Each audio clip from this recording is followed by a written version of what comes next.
अकबर को शिकार का बहुत शौक था। वे किसी भी तरह शिकार के लिए समय निकाल ही लेते थे। बाद में वे अपने समय के बहुत ही अच्छे घुड़सवार और शिकारी भी कहलाने लगे। एक बार राजा अकबर शिकार के लिए निकले। घोड़े पर सर पर दौड़ते हुए उन्हें पता ही नहीं चला और केवल कुछ सिपाहियों को छोड़कर बाकी सेना पीछे रह गई। शाम हो गई थी। सभी भूखे और प्यासे थे और समझ गए थे कि वो रास्ता भटक गए हैं। राजा को समझ नहीं आ रहा था कि वह किस तरफ जाएं। कुछ दूर जाने पर उन्हें एक तिराहा नजर आया। राजा बहुत खुश हुए। चलो अब तो किसी तरह से वे अपनी राजधानी पहुंच ही जाएंगे, लेकिन जाएं तो जाएं किस तरफ? राजा उलझन में थे। वे सभी सोच में थे, किंतु कोई युक्ति नहीं सूझ रही थी। तभी उन्होंने देखा कि एक लड़का उन्हें सड़क के किनारे खड़ा खड़ा घूर रहा है।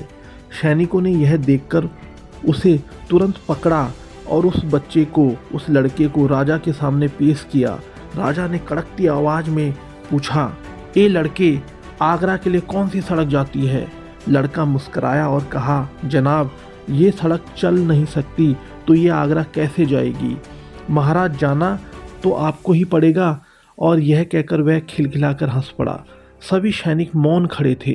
वे राजा के गुस्से से वाकिफ थे।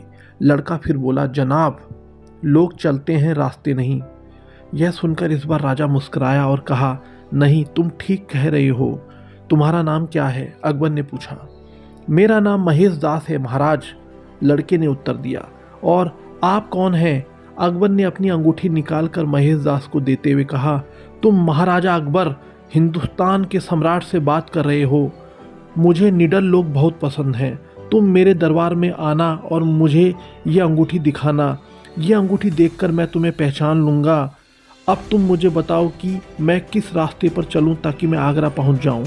महेश दास ने सिर झुकाकर आगरा का रास्ता बताया और जाते हुए हिंदुस्तान के सम्राट को देखता रहा। इस तरह अकबर भविष्य के बीरबल से मिले।